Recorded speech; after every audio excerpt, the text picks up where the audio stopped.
Rapaku mokkanu, raiki mokkanu, rapaku mokkanu, rapaku mokkanu, rapaku mokkanu, raiki mokkanu, rapaku mokkanu, rapaku mokkanu, rapaku mokkanu. Yesu antamantu adukkadu nadu, Yesu name namu. Okay బాగా okay చిన్న ప్రార్థన చేసుకుందాం. కరుణా సంపన్నుడైన మా తండ్రి, ప్రేమ కలిగిన రాజ్యానికి వందనాలు స్తోత్రాలు చెల్లించుకొచ్చున్నాం నాయన. కృప కలిగిన దేవుడవు, దయ కలిగిన దేవుడవు, దయా దాక్షిణ్య పూర్ణుడైన దేవుడవు తండ్రి, నీకు వందనాలు స్తోత్రాలు చెల్లించుకొచ్చున్నాం నాయన. ఈ సాయంకాల సమయంలో చిన్నపిల్లల మధ్య చేరి చందాల్లో ప్రార్థన చేస్తాను. చుక్కల కృపను బట్టి వందనాలు స్తోత్రాలు తండ్రి. బిడ్డలైనా మరి బుద్ధిక అంది సహోదరి చిన్నపిల్లల మధ్య పరిచయం జరిగిస్తుండగా ఈ కార్యం జరిగించున్నాం. కృప సహాయం చేతండి. యవన కాలంలో పుట్టిన బిడ్డలు బలవంతుని చేతిలోని బాణములు పెట్టి వారు కృప కనుక తండ్రి బిడ్డలు చిన్నతనాల నుంచే హన్నా ఏ విధముగా శరీరాలలో సమూయేలును కృప విసర్దాలను విడిచిపెట్టిందో అప్పటి వరకు తండ్రి నాయన దేవుని ప్రత్యక్షతను చూడటువంటి ఆయన ఏలీ కుమారుడు కృప, ఏలీ కుమారుడు యొక్క దుష్టత్వమును బట్టి దేవుని యొక్క కృప పిలుపు తక్కువైంది నాయన. ఆ సమయంలో తండ్రి సమూయేలు విసర్దాలలో ఉండగా సమూయేలును పిలిచావు తల్లి.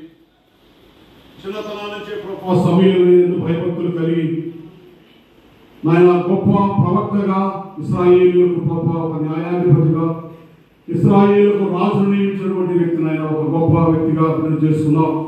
అదేవిధంగా ఇక్కడ ఉన్నటువంటి చేరవలసిన బిడ్డల ప్రతి ఒక్కరు చిన్నతనాన్ని విశ్వాసం వచ్చి సొంత రక్షణ అంగీకరించి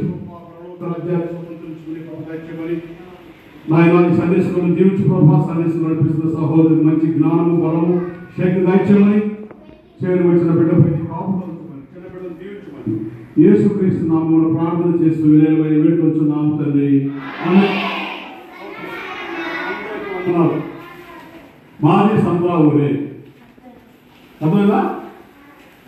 మాది సంతావులే. మీ సంతావులేనా? అందరు సంతావులేనా? అందరి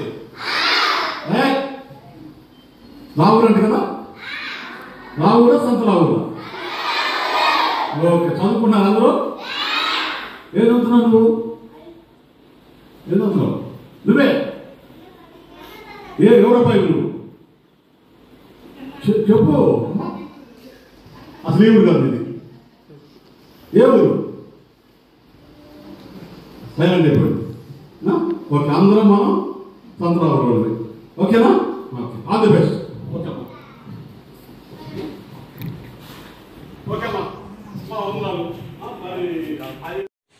అందరికీ వందనాలండి. ఈ వీడియోలో మీరు చూస్తున్నటువంటి సండే స్కూల్ పిల్లలు ఆంధ్రప్రదేశ్లోని సంతరావూరు గ్రామంలోని సండే స్కూల్ పిల్లలు. మేము దాదాపు 30 సంవత్సరాల క్రితం ఇదే చర్చిలో సండే స్కూల్కి వెళ్ళే వాళ్ళము. అక్కడ మా సండే స్కూల్ టీచర్ వచ్చేసి రత్నబాబు అన్నయ్య, వాళ్ళ ఇంటి పేరు చిక్కాల. ప్రజెంట్ అక్కడ సండే స్కూల్ నడిపిస్తున్న వారు సుజాత అక్కని, మా సూపర్ సీనియర్ అక్క. మేము ఒకే స్కూల్లో కలిసి చదువుకున్నామండి. రత్నబాబు అన్నయ్య గారు దాదాపు 30 సంవత్సరాల తర్వాత మరలా సంతరావూరు వచ్చి ఈ సంవత్సరం ఉన్నటువంటి సండే స్కూల్ పిల్లలకు ప్రైజులు ఇచ్చి వారితో కలిసి పాటలు పాడి వారికి సండే స్కూల్ వాక్యాలు చెప్పి వెళ్ళడం జరిగింది. ఇన్ని సంవత్సరాల తర్వాత అన్నయ్య స్వరం వినడం అనేది చాలా చాలా సంతోషంగా ఉందండి. మీకు కూడా మీ సండే స్కూల్ జ్ఞాపకాలు ఏవైనా ఉంటే కామెంట్ సెక్షన్లో తెలియచేయండి. Thank you so much for watching. అందరికీ వందనాలండి.